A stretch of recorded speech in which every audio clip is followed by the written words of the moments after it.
sharks here in the island, yes? Oh, yeah. I think so.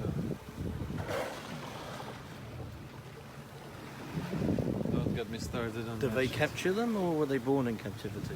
I don't know, to be honest. Either way, it's terrible.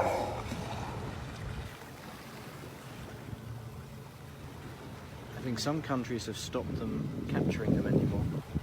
But every country needs it. We need to respect these animals a lot more. Can you imagine putting an animal like this who has In the the entire aquarium? ocean, No. the entire world of ocean to go in a swimming pool? Imagine putting him in a swimming pool. That's where they all go mental. Yes, and they all die.